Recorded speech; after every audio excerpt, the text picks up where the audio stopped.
Hi, everyone. Welcome to the Harmony Foundation podcast series. It's my pleasure today to be joined with James Abrams, who's with the Colorado Center for Clinical Excellence. Welcome, James. Hi, thanks. It's good to have you here. It's good to be here. So we are certainly very interested in hearing about this unique model of what you do with addiction treatment. And before we have conversations about that, let's talk for a few minutes about your background and what got you into the field of behavioral health. Sure. That's a big question. I feel like I could do a couple hours about that. I think the short version is, before I got into this, I wanted to be a teacher. I wanted to be a professor, actually, and because I wanted to help people learn about the things that had been so helpful in my life. And as I got closer to that goal, I realized the kind of teaching that you get to do as a professor really wasn't going to get any of the meaningful information across.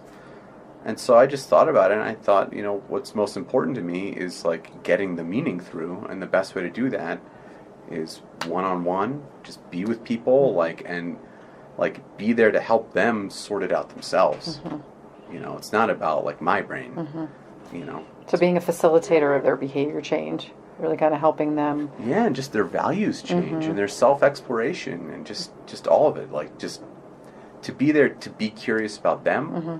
Almost as a way to show them they could be curious about themselves. Yeah, so you've got a great segue into my next question, which is talking about this idea of curiosity related to some of the principles of Buddhism that you use in the practice that you're doing. So a lot of times when you're talking to people in the field of addiction treatment, it's usually just this very sort of scientific, concrete CBT, DBT type of approach, but you have incorporated the Buddhist principles of mindfulness and existential therapy into the work that you're doing with people with substance abuse. Can you talk a little bit about what that looks like for a client who might be coming into your practice? Yeah, I'll try. You're going to try and condense it in a very short period of time. Like you said, there are some more rigid approaches, like CBT, DBT, even ACT, mm-hmm. And I think those work well. They're just not the approach that feels right for me. For me, it's more about, I think that behavior change comes as a result of values change, right? And the value changing comes as a result of mindful awareness of yourself. How do you figure out what actually matters to you if you're not paying attention?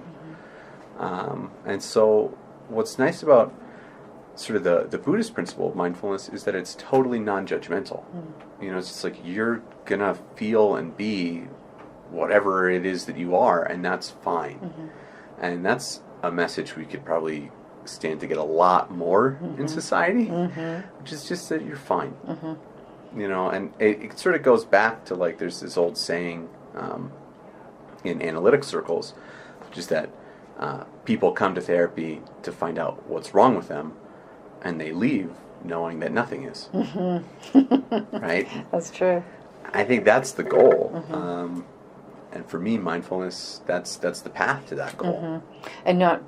And one of the things that I've learned through my meditation practice is understanding that your thoughts are not who you are. Right. And learning how to be mindful about your thoughts and not judging them, but just accepting them and letting them go. Yeah. Which I think a lot of people, particularly in addiction, struggle with because they self-identify around their thoughts. Right. So your focus is working specifically with substance use disorders, and one of the things that you and I have talked about is this idea of relapse prevention, and looking at relapse prevention as it is in the industry of addiction treatment. Why is it important to you to work with this type of population? It's almost hard to say. It's mm-hmm. I get it. Mm-hmm. Something about people who are struggling with substance abuse or any kind of addiction. I work with a lot of behavioral and process addictions. Mm-hmm. It just makes sense to me. Mm-hmm. You feel really bad. You want to feel better. You reach for the thing that's going to make you feel better, mm-hmm. at least for a little while. Mm-hmm. And I think addiction is really it's really that simple. Mm-hmm. And I honestly am at the point where I think everyone is addicted to something. Mm-hmm. Some addictions are more harmful and visible than others. Mm-hmm. But I really think it's kind of at the core of human experience. It's just, how do you feel better, and do you get stuck feeling better the same way every time? Mm-hmm. does it help you or hurt you?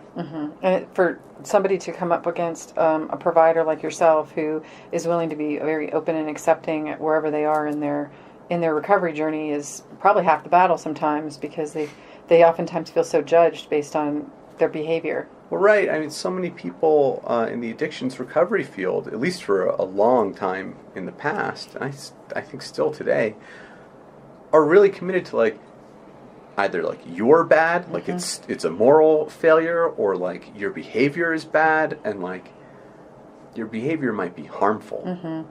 It's not bad. And you're not bad for doing it.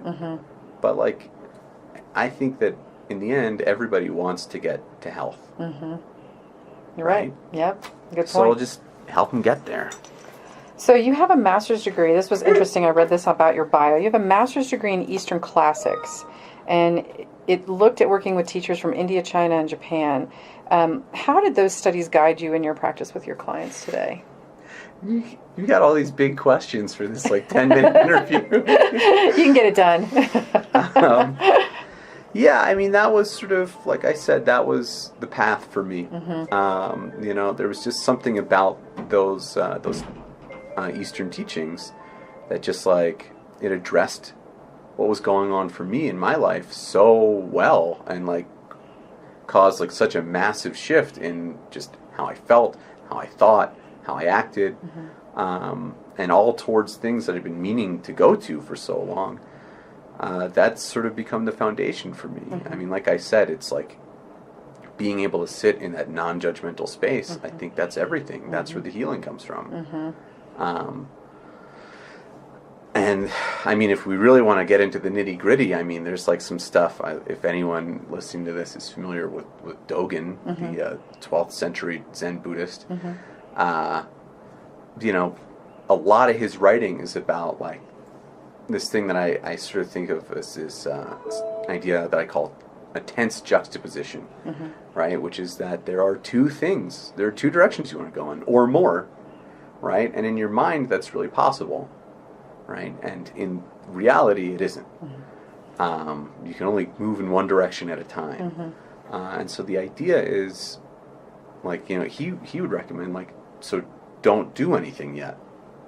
Like, wait and let that internal tension just build, and it's going to be hard, but wait with it, and eventually it's going to collapse, and like you will actually get a direction. Like you don't have to keep guessing. You know, I can see what you're saying. Yeah, there's a part of you that knows what you're supposed to do. Yeah, that's very true. I mean, I think I've actually experienced some of that and never knew what it was. That's great. So this is your first visit to Harmony. No, it's not. This is your second visit to Harmony. So you're a regular. So tell us a little bit about your thoughts. I think this place is great. As far as I can tell, it's like the gold standard in Colorado. Oh, thank you. Yeah, it just seems like basically all the bases are covered, and every time I talk to people, it's like, how do we cover them better? You know, like the detox seems so careful. And people involved seem like they care so much more than just like, let's get this junk out of your system. I mean, the therapists, there's people practicing so many approaches. I mean, any client is going to find someone to stick to. Like, it just seems so comprehensive. You know, even talking like, you know, to like the like case management, and it's like they really care. They're working hard.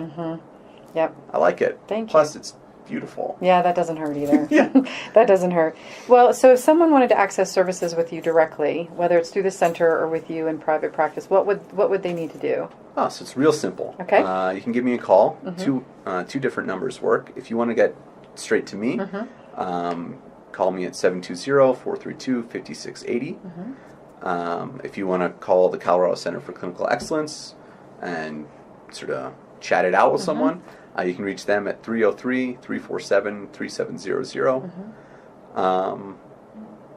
If you would prefer to email,